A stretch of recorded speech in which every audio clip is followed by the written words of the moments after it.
بسم اللہ الرحمن الرحیم الحمد للہ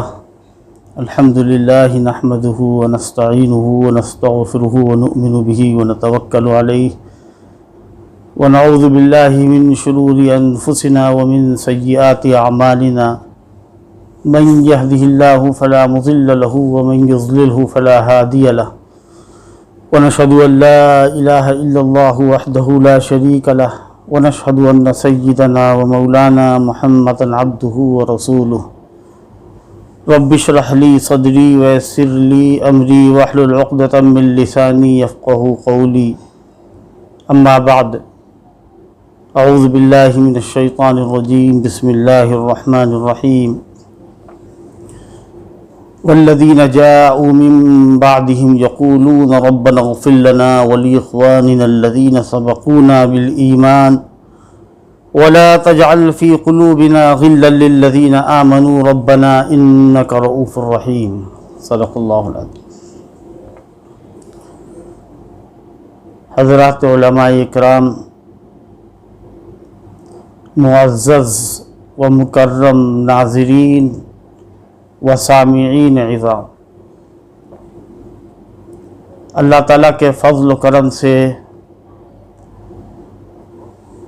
مجلس تحفظ سنت و مدح صحابہ کی جانب سے گزشتہ کئی دنوں سے علمی اور تحقیقی اسباق کا سلسلہ جاری ہے۔ اسی سلسلے سے متعلق آج کا یہ پروگرام، جس میں اللہ تعالیٰ نے مجھے بھی شرکت کی توفیق نصیب فرمائی،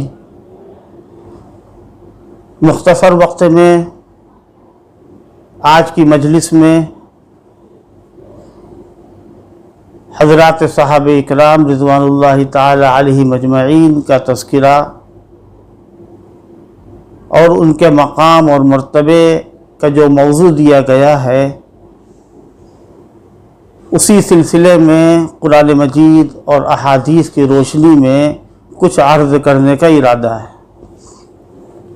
اللہ پاک مجھے مفید اور مؤثر صاف باتیں کہنے کی توفیق نصیب فرمائے۔ صحابہ اکرام کے تذکرے کی جہاں تک بات ہے کہ تو یہ بات ذہن میں رہنا چاہیے کہ پوری امت مسلمہ کا دور، چاہے وہ ماضی کا ہو یا حال کا ہو یا مستقبل کا، ہر دور کے لوگوں کا تعلق دین سے براہ راست نہیں ہو سکتا۔ اگر ہوگا تو اس کے بیچ میں صحابہ اکرام رضوان اللہ تعالی علیہ مجمعین کی ذوات قدسیہ کا جو احسان عظیم ہے، اس کا تصور کرنا ضروری ہے۔ اللہ تبارک و تعالی نے حضرات انبیاء علیہ الصلاۃ کے بعد، سارے نبیوں کے بعد،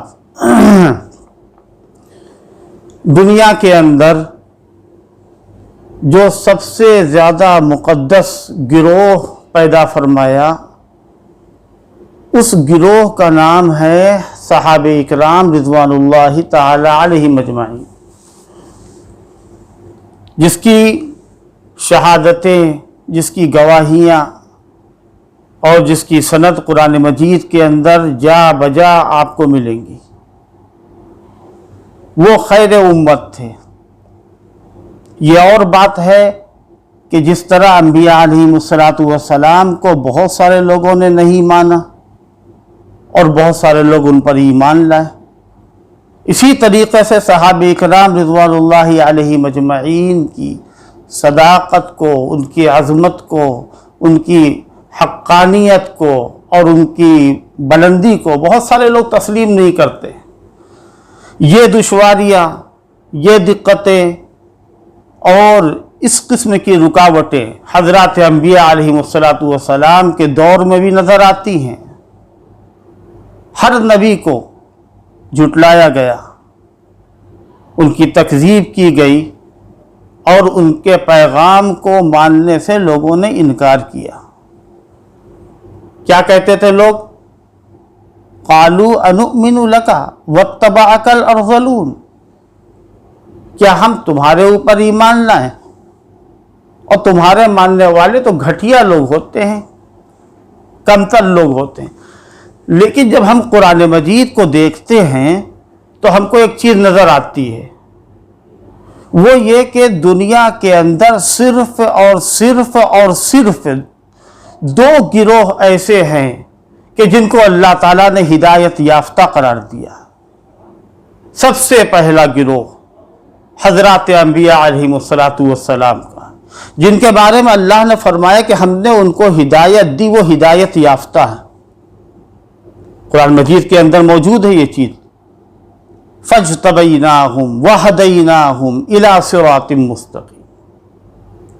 حضرات انبیاء کا تذکرہ ہے، وَزَكَرِيَّا وَيَحْيَا وَعِيسَى وَإِلْيَاسَ كُلٌّ مِّنَ الصَّالِحِينَ وَمِنْ آبَائِهِمْ وَذُرِّيَّاتِهِمْ وَإِخْوَانِهِمْ وَاجْتَبَيْنَاهُمْ وَهَدَيْنَاهُمْ۔ اللہ تعالیٰ نے ان کا انتخاب فرمایا تھا، اور کوئی امت، کوئی زمانہ، کوئی بستی، کوئی دور ایسا نہیں ہے کہ جس سے نبی، جو نبی سے خالی ہو۔ وَإِن مِّنْ أُمَّةٍ إِلَّا خَلَا فِيهَا نَذِيرٌ، اللہ فرماتا ہے کوئی امت ایسی نہیں کہ جہاں اللہ کی طرف سے ڈرانے والا نہ آیا ہو۔ کہیں فرمایا لِكُلِّ قَوْمٍ ہاد، ہر قوم کے لیے اللہ کی طرف سے ہدایت دینے والا۔ قرآن مجید کے اندر اللہ تبارک و تعالیٰ نے انبیاء علیہم السلام کے علاوہ جن ایمان والوں کا تذکرہ فرمایا ان کے بارے میں بھی یہی مضمون فرمایا اولئک علی ھدی من ربہم واولئک ھم المفلحون، وہ ہدایت پر تھے اپنے رب کی طرف سے، وہ کامیاب اور بامراد تھے۔ کن کے بارے میں اللہ کہہ رہا ہے؟ صحابہ کے بارے میں۔ کن کے بارے میں اللہ نے کہا؟ انبیاء علیہم السلام کے بارے میں۔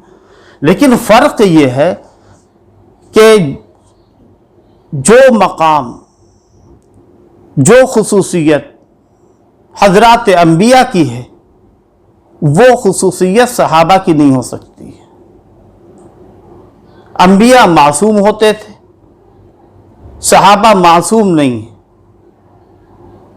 صحابہ سے غلطیاں ہو سکتی ہیں، صحابہ سے غلطیاں ہوئی ہیں، لیکن اس کا یہ مطلب نہیں ہے کہ صحابہ سے غلطی ہو جائے تو اس کے بعد ان کو جو ان کے ساتھ عدالت کی خصوصیت ہے، ان کی جو ثقاہت کی خصوصیت ہے، اس سے ان کو نکال دیا جائے اور یہ کہا جائے کہ سارے کے سارے صحابہ عادل نہیں ہیں، سارے کے سارے صحابہ ثقہ نہیں ہیں، سارے کے سارے صحابہ رہبر نہیں ہیں، پیشوا نہیں ہیں۔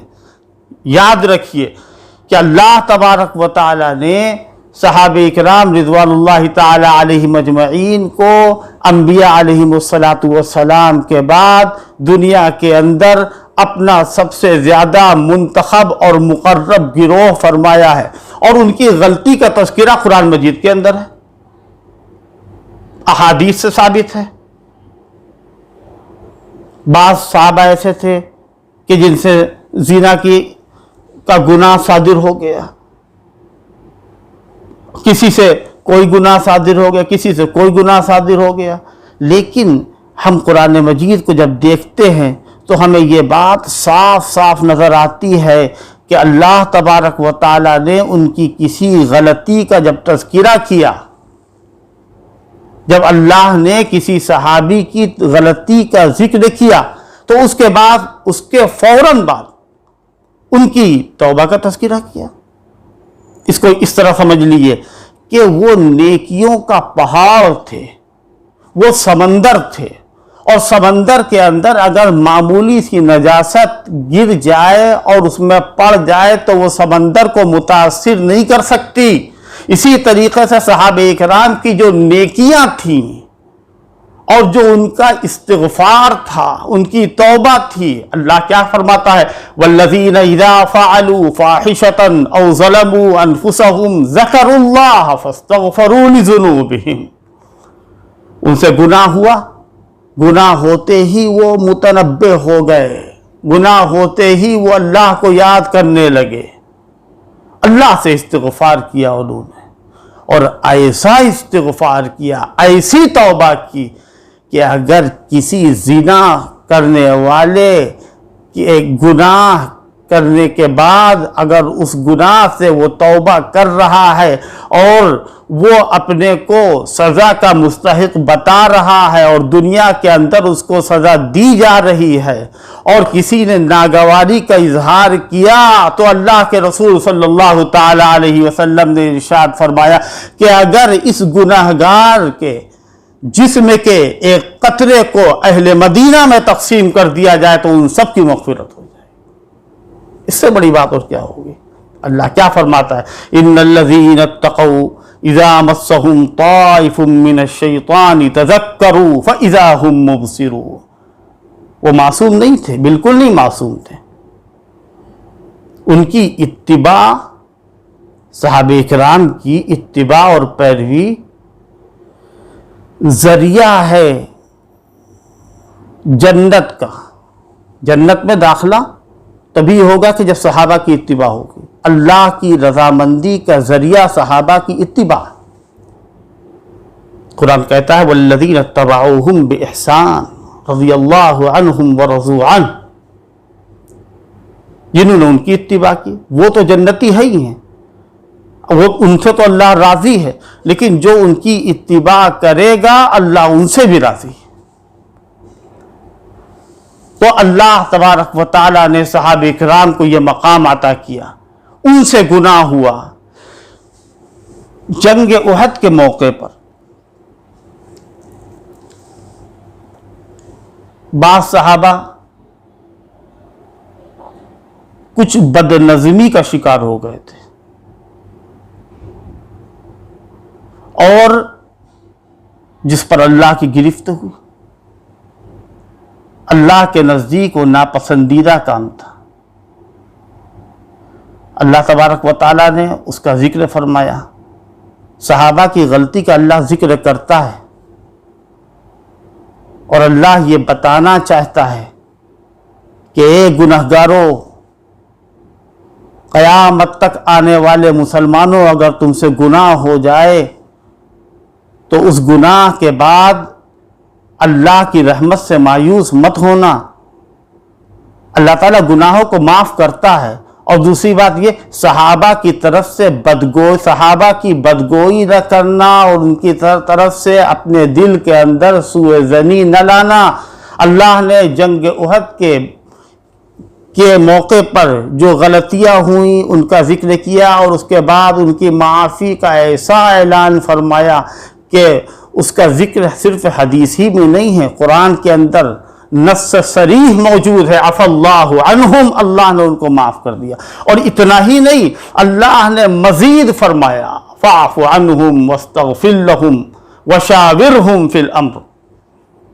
اے پیغمبر آپ بھی ان کو معاف کر دیجیے. ایک بڑے جلیل القدر مفسر گزرے ہیں، امام فخر الدین رازی. وہ اپنی تفسیر کبیر میں لکھتے ہیں کہ جہاد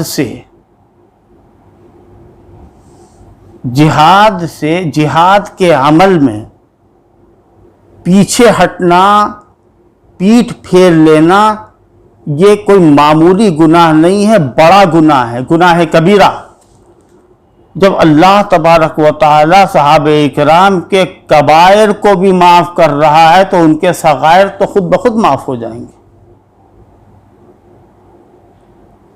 صحابہ اکرام کون تھے؟ اگر کوئی آدمی بڑا سا بڑا مفسر، محدث، تابعی اور ان کے بعد تبع تابعین، ائمہ مجتہدین، صوفیاء، صافیہ، اتقیاء، عارفین، اگر یہ چاہیں کہ ہم صحابی کے مرتبے کو پہنچ جائیں تو نہیں پہنچ سکتا، کیوں؟ اس لیے کہ قرآن مجید کا سب سے پہلا مصداق صحابہ اکرام ہیں. جب کہہ دیا کنتم خیر امت اخرجت للناس، تم بہترین امت، یہ کیا کہا آگے؟ اخرجت للناس، لوگوں کے لیے تم کو پیدا کیا گیا ہے.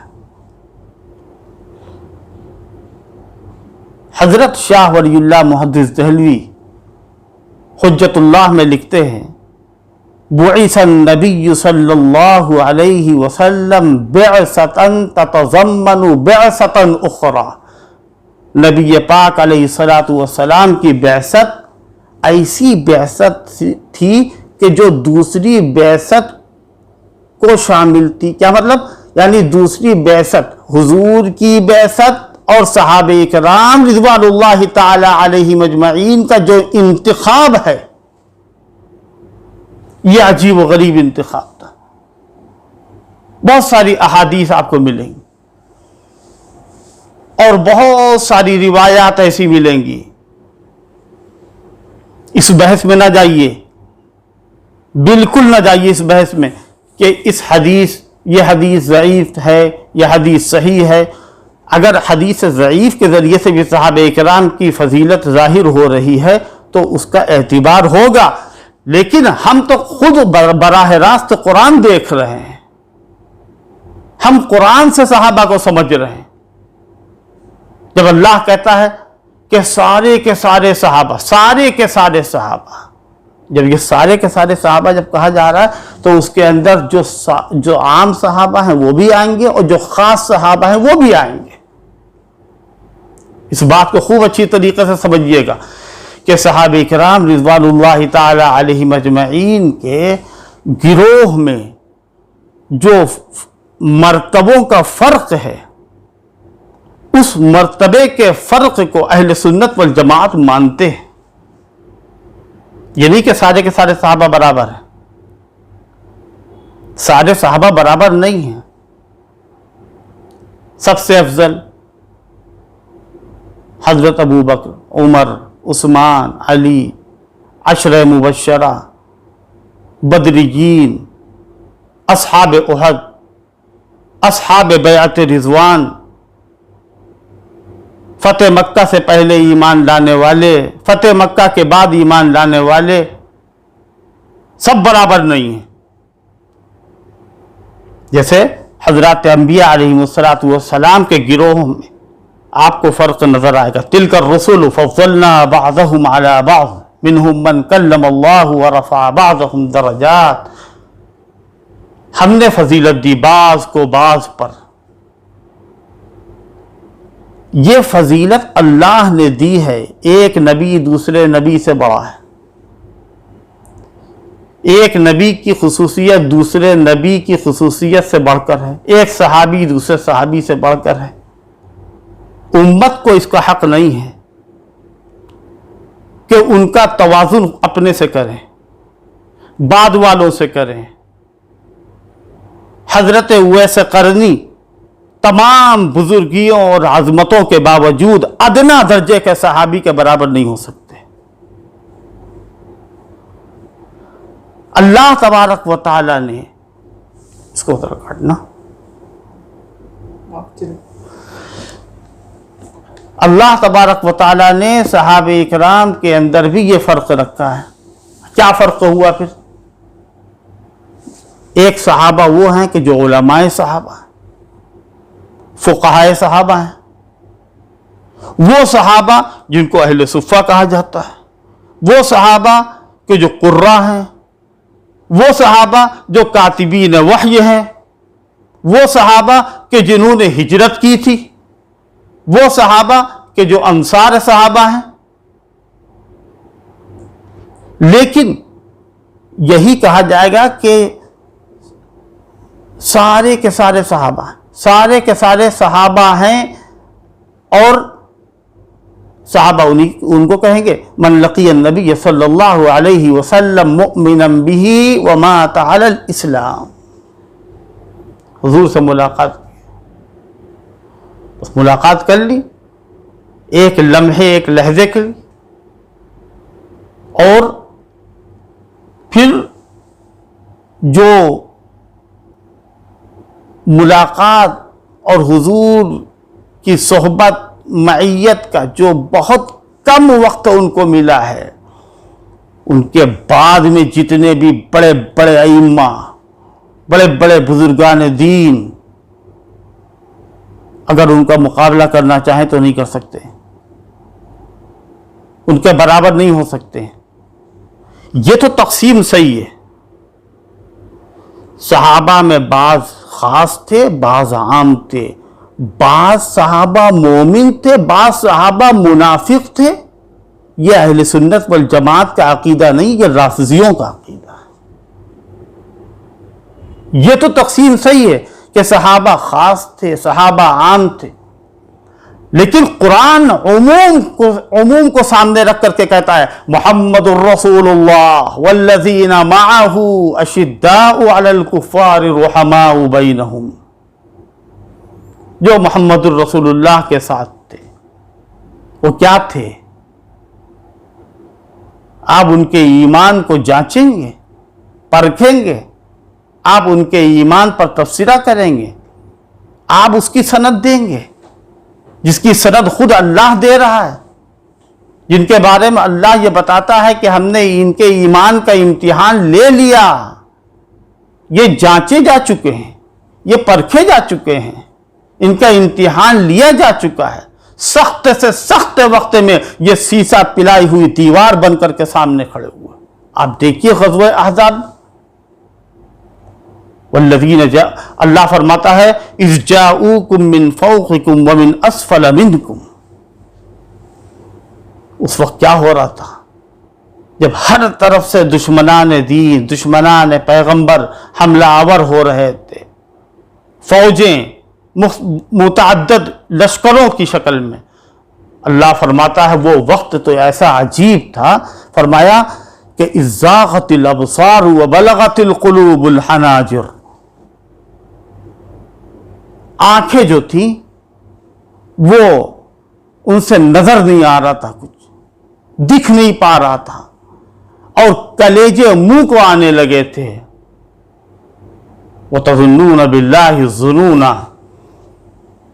اور ایمان والے اللہ کے سلسلے میں اللہ کی طرف سے گمان کر رہے تھے، بہت سارے گمان تھے، ہماری فتح ہوتی ہے یا نہیں ہوتی ہے، لیکن ایمان نہیں ڈگمگایا۔ تو اللہ فرماتا ہے هُنَالِكَ ابْتُلِيَ الْمُؤْمِنُونَ وَزُلْزِلُوا زِلْزَالًا شَدِيدًا۔ اس وقت اہل ایمان کا امتحان لیا تھا اور ان کو خوب لرزایا گیا تھا، مصائب میں، مشکلات میں ان کو سخت ترین طریقے سے الجھایا گیا تھا اور اس میں ان کو آزمایا گیا تھا۔ اس کے بعد اللہ نے سند دی اولئک الذین امتحن اللہ قلوبہم للتقوی، تو ان کا امتحان لیا گیا ہے، ان کے دلوں کو جانچ لیا گیا ہے۔ صحابہ اکرام کی غلطیوں کو تو لوگ یاد کرتے ہیں اور اس پر تبصرہ کرتے ہیں، دل کے اندر کی جو بھڑاس ہے وہ منافقوں کی طریقے سے نکالا کرتے ہیں۔ ان کو یہ نہیں معلوم کہ اللہ تبارک و تعالیٰ نے ان کی توبہ کا ذکر فرمایا ہے، مہاجرین ہوں یا انصار ہوں یا رسول اللہ صلی اللہ تعالیٰ علیہ وسلم پر ان کی زندگی میں کبھی بھی ایمان لائے ہوں، سب کے ساتھ اللہ نے جنت کا وعدہ کیا ہے۔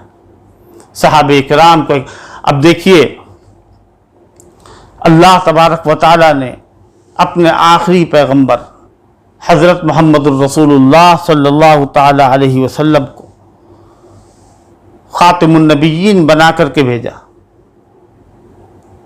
مسلمانوں کا یہ بنیادی عقیدہ ہے، کیا؟ حضور کی ختم نبوت پر ایمان لائیں۔ نہیں ایمان لائیں گے، ختم نبوت پر ایمان نہیں ہوگا تو وہ شخص مسلمان نہیں ہو سکتا۔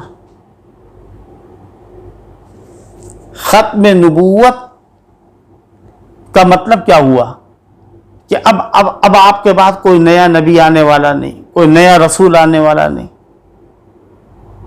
لیکن جو کام اللہ تعالیٰ حضرت آدم علیہ السلام سے آخری پیغمبر تک نبیوں کے ذریعے سے لیتا رہا، اس کام کا کیا ہوگا؟ دنیا کے اندر جب گمراہی پھیلے گی، دنیا کے اندر جب کفر و شرک کا دور ہوگا، تو اس وقت اللہ کا نبی آئے گا یا نہیں آئے گا؟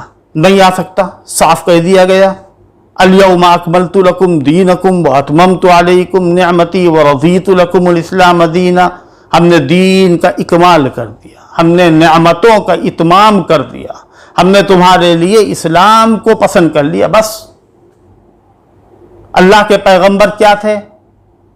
وَلَٰكِن رَّسُولَ اللَّهِ وَخَاتَمَ النَّبِيِّينَ، آخری پیغمبر. یہ کب مانا جائے گا؟ کہ جب ہم صحابہ کو مانیں گے. نبوت کا کام کس کے ذریعے سے چل سکتا ہے؟ صحابہ کے ذریعے سے چل سکتا ہے. صحابہ امت اور نبی کے درمیان ایک ایسا واسطہ ہیں. آج اگر ہمیں نماز نصیب ہے، روزہ نصیب ہے، حج نصیب ہے، آج اگر ہم کو علم نصیب ہے، آج ہمارے پاس اگر قرآن اور حدیث ہے، آج اگر ہمارے پاس صحیح دین اسلام ہے، تو یہ صحابہ کرام کے ذریعے سے. صحابہ کرام کے احسان عظیم سے امت کبھی بھی سبکدوش نہیں ہو سکتی. یہ ایک ایسا واسطہ ہے. قرآن مجید کی حفاظت کی ذمہ داری اللہ تعالیٰ لیتا ہے. کیا کہا اللہ نے فرمایا اِنَّا نَحْنُ نَزَّلْنَا الذِّكْرَ وَإِنَّا لَهُ لَحَافِظُونَ. قرآن کو ہم نے اتارا اور ہم اس کی حفاظت کرنے والے ہیں. اللہ تعالیٰ کیسے حفاظت کرے گا؟ اللہ تعالیٰ نے ایک ایسی جماعت پیدا کی جو جماعت قرآن کی حفاظت کرے گی، اور وہ جماعت سب سے پہلے صحابہ اکرام رضوان اللہ تعالی علیہم اجمعین کی جماعت ہے، کہ جنہوں نے قرآن اور حدیث کی، قرآن کی اشاعت، قرآن کی کتابت، قرآن کی حفاظت کی. ورنہ اللہ کی طرف سے بہت ساری کتابیں نازل ہوئیں، توریت، انجیل، زبور وغیرہ. ان کتابوں کی حفاظت کی ذمہ داری اللہ نے خود نہیں لی.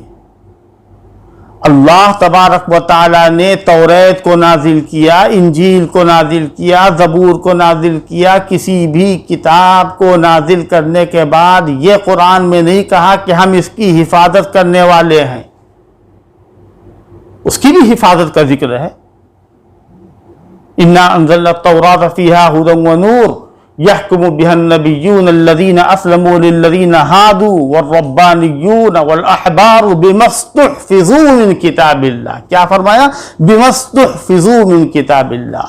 جو ان کے احبار تھے اور ان کے جو پیشوا تھے، ان کے جو علماء تھے، انہوں نے ان کو ذمہ داری دی گئی تھی. اللہ تبارک و تعالیٰ نے جب قرآن کو نازل کیا تو یہ نہیں کہا کہ ان لوگوں کو، دنیا میں جتنے لوگ ہیں سب اس کی حفاظت کرتے ہیں. اللہ تعالیٰ نے اس کی حفاظت کی ذمہ داری خود لی اور اس کے لیے واسطہ بنایا صحابہ کو، اس کے لیے ذریعہ بنایا صحابہ کو. جیسے قرآن کو نازل کرنے کے وقت اللہ نے فرشتے کو واسطہ بنایا. کیسا فرشتہ تھا وہ؟ سورہ نجم پڑھیے آپ. اللہ فرماتا ہے علمہ شدید القویٰ ذو مرۃ فاستویٰ وہو بالافق الاعلیٰ. حضرت جبرائیل کا تذکرہ فرمایا اور یہ کہا کہ وہ کمزور نہیں تھے، شدید القویٰ، بہت طاقتور تھے. کیا مطلب؟ یعنی ان کی طرف سے کسی طرح کی خیانت کا شبہ اور تصور ناممکن ہے. اتنے طاقتور فرشتے، ان کو اللہ نے واسطہ بنایا. ایک جگہ فرمایا انہو لقول رسول کریم ذی قوت عند ذی العرش مکین مطاع ثم امین. اتنی صفتیں حضرت جبرائیل کے بیان کی جا رہی ہیں. کیوں؟ اس لیے کہ واسطے کے اندر کوئی کمی کمزوری نہ آنے پائے. واسطہ مضبوط ہونا چاہیے. طاقتور ہونا چاہیے، شیطان کا اس میں کوئی دخل نہ ہونا چاہیے، واسطے کے اندر کوئی نسیان نہیں ہونا چاہیے، کوئی کمزوری نہیں آنی چاہیے۔ قرآن کے بارے میں اللہ فرماتا ہے لا یأتیہ الباطل من بین یدیہ ولا من خلفہ تنزیل من حکیم حمید۔ فرمایا کہ یہ قرآن ایسی کتاب ہے کہ باطل نہ آگے سے آ سکتا، یعنی جبریل کے اوپر بھی حملہ نہیں کر سکتا، اور نہ پیچھے سے آ سکتا، یعنی صحابہ کے اوپر بھی حملہ نہیں کر سکتا۔ یہ انتظام خداوندی ہے۔ اس انتظام خداوندی کا سب سے بڑا نمونہ صحابہ کرام رضوان اللہ تعالی علیہ وہ ایسے تھے، ہم قوم لا یشقى جلیسہم ولا یخاب انیسہم، ان کا کوئی ہمنشی محروم نہیں رہ سکتا اور ان سے محبت کرنے والا کبھی نامراد نہیں ہو سکتا۔ اللہ نے ان کے دلوں کو ایسا بنایا تھا، حدیث کے اندر ہے کہ نہیں ہے؟ کانوا افضل هذه الامہ، امت کے سب سے افضل وہ تھے، ابرها قلوبا اعمقها علما واقلها تکلفا، دل سب سے صاف تھے، علم سب سے گہرا تھا ان کا۔ آج لوگ صرف عربی جان لینے کے بعد،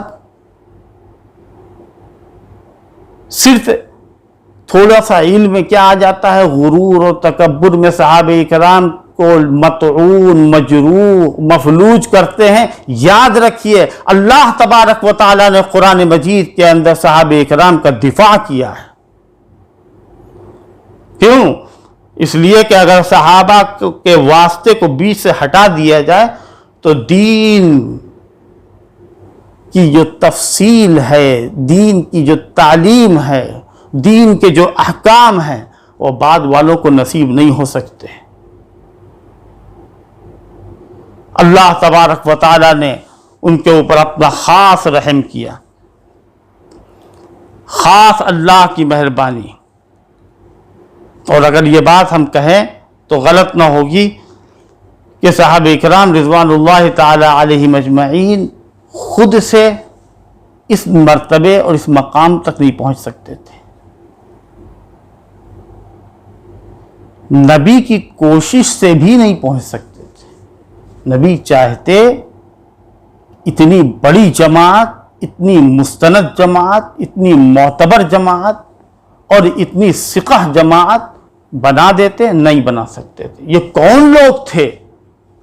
یہ وہ لوگ تھے کہ جو جہالت میں کی ساری حدوں کو پار کرنے والے، ظلم کی ساری انتہا توڑ دینے والے۔ الظلم من شیم النفوس وان تجد، الظلم من شیم النفوس وان تجد ذا عفت فلعلت لا یظلم۔ ان کی فطرت کے اندر، ان کے خون کے اندر ظلم تھا۔ مشکل سے کوئی ملتا تھا ایسا کہ جو انصاف کی بات کرے۔ اللہ اس نعمت کا ذکر کرتا ہے، وَاذْكُرُوا اِذْ كُنْتُمْ أَعْدَاءً، وہ وقت یاد کرو کہ جب تم دشمن تھے، کھانا کھانے میں لڑتے اور جھگڑتے تھے، پانی پینے اور پلانے میں لڑائیاں لڑتے تھے، بات بات میں تم جھگڑتے تھے، اور تمہارے دل اتنے سخت تھے، اتنے شقی تھے تم، اور تمہارے اندر اتنی سختی تھی کہ تم اپنی بیٹی کو زندہ گاڑ دیا کرتے تھے، اس کی جان لے لیا کرتے تھے۔ لیکن جب اللہ کی رحمت برسی، جب اللہ کی توجہ ہوئی، جب اللہ کا فیصلہ ہوا، صحابہ خدا کا فیصلہ، اللہ کیا فرماتا ہے؟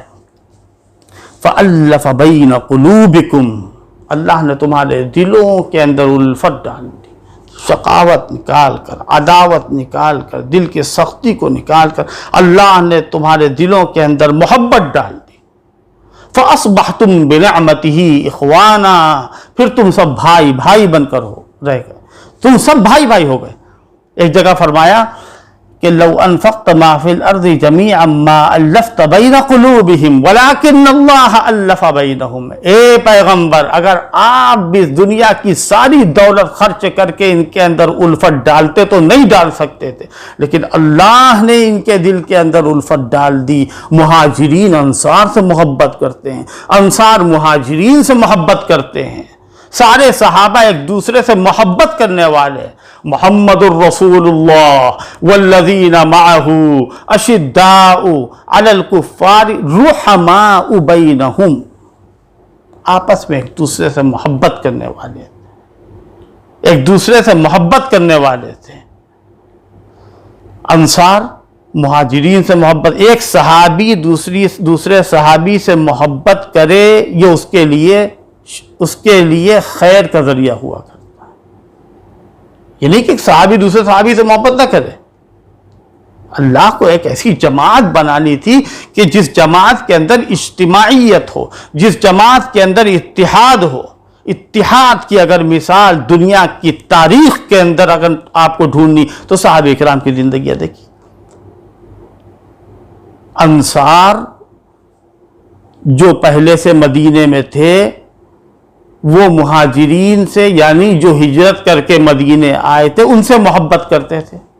قرآن میں ان کا ذکر ہے والذین تبوؤوا الدار والایمان من قبلہم یحبون من ہاجر الیہم.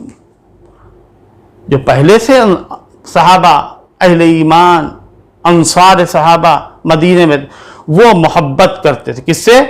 ایمان میں تو تھے ہی، وہ محبت کرتے تھے من ہاجر الیہم سے، یعنی مہاجرین سے، مہاجرین صحابہ سے. ولا یجدون فی صدورہم حاجۃ مما اوتوا. جو ان کو دیا گیا تھا اس پر کوئی ان کو رشک، حسد، جلن، بالکل ان کے دل کے اندر کوئی بخل، کسی قسم کی کوئی لالچ، کوئی تنگی نہیں تھی. وَيُؤْثِرُونَ عَلَىٰ أَنفُسِهِمْ. وہ ترجیح دیتے تھے اپنے اوپر. تو اللہ تبارک و تعالیٰ نے صحابہ کرام کے اندر یہ الفت، یہ محبت پیدا کی تھی. اور کوئی یہ کہے کہ وہ آپس میں لڑے تھے، جھگڑے تھے، دیکھیے پھر وہی بات آئی کہ ان سے اگر گناہ ہوئے، آپس کی کوئی لڑائی ہوئی، تو اللہ کے پیغمبر حضرت محمد الرسول اللہ صلی اللہ تعالی علیہ وسلم کی تربیت سے، تعلیم سے، تزکیے سے جو ان کا کردار، ان کی زندگی اور ان کے اعمال سدھر گئے، صحیح ہو گئے، تو اب اس کے بعد کسی کو انگلی اٹھانے کی کوئی اجازت نہیں ہے. اللہ کی طرف سے یہ چیز منع کر دی گئی ہے. اللہ تبارک و تعالیٰ نے ان کو خوب اچھی طریقے سے جانچ پرکھ کر کے ایمان کی دولت عطا کی اور ان کو قیامت تک آنے والے سارے مسلمانوں کے لیے نمونہ بنایا. تو ہم یہ کہہ رہے تھے کہ صحابہ اکرام اگر یہ چاہتے تو خود سے اس مرتبے تک نہیں پہنچ سکتے تھے، یا رسول ان کو اس مرتبے تک نہیں پہنچا سکتے تھے. اللہ تبارک و تعالیٰ نے یہ مقام اور یہ مرتبہ ان کو عطا فرمایا ہے، اور اس کا احسان ذکر فرمایا. لقد من اللہ علی المؤمنین اذ بعث فیہم رسولا من انفسہم یتلو علیہم آیاتہ ویزکیہم ویعلمہم الکتاب والحکمہ وان کانوا من قبل لفی ضلال مبین. پہلے وہ کھلی ہوئی گمراہی میں تھے. اللہ کا یہ احسان ہوا کہ اے پیغمبر، ہم نے آپ کو ان کے لیے مزکی، مبلغ، معلم، مصلح، مرشد بنا کر کے ایک ایسا ان کا نظام بنا کہ اس کی مثال دنیا کے اندر نہیں مل سکتی ہے. تو اگر صحابہ کرام رضوان اللہ تعالی علیہ مجمعین کا یہ مقام اور یہ مرتبہ نہ ہوتا، اور اتنے سچے پکے وہ مسلمان نہ ہوتے، اور ان کا ظاہر اور باطن اللہ کی مرضی کے مطابق نہ ہوتا، اور ظاہر اور باطن کے اندر اتحاد اور اتفاق نہ ہوتا تو اللہ ان کی ہرگز تعریف نہیں کر سکتا تھا۔ اللہ نے جب ان کی تعریف کی تو ظاہر کی تو تعریف کی ہی، باطن کی بھی تعریف کی، ظاہر کی کیسے تعریف کی؟ ہم وہ ساری آیتیں اس وقت پڑھ ہی نہیں سکتے۔ آپ قرآن مجید خود دیکھ لیجیے، آپ کو ساری چیزیں ملیں گی۔ ان کا ظاہر کیا تھا؟ وَعِبَادُ الرَّحْمَنِ الَّذِينَ يَمْشُونَ عَلَى الْأَرْضِ هَوْنًا وَإِذَا خَاطَبَهُمُ الْجَاهِلُونَ قَالُوا سَلَامًا۔ ان کی نماز کا ذکر ہے، ان کی چال چلن کا ذکر ہے، ان کی جلوت اور خلوت کا ذکر ہے، ان کے کردار و گفتار کا ذکر ہے، ان کے اعمال پوشیدہ کا، ان کے اعمال ظاہرہ کا ذکر ہے۔ لیکن اللہ نے جو ان کے دل کا جائزہ بیان کیا وہ دیکھیے، اللہ کہتا ہے اولئک کتب فی قلوبہم الایمان۔ وہ ایسے لوگ تھے کہ جن کے دل کے اوپر اللہ نے نقش کر دیا تھا ایمان۔ فعلم ما فی قلوبہم۔ ان دلائل اور ان شواہد کے بعد بھی کیا کوئی منکر ہو سکتا ہے اس بات کا؟ یہ نصوص شرعی، یہ نصوص قطعیہ، نصوص قرآنیہ، نصوص صریحہ اس بات کو بتا رہی ہیں کہ دین اسلام کا تصور بغیر صحابہ کے ناممکن ہے۔ رسول اللہ کی ختم نبوت کا تصور بغیر صحابہ کے اعتماد کے ناممکن ہے۔ اس درس کا اور اس تحریک کا یہی پیغام ہے۔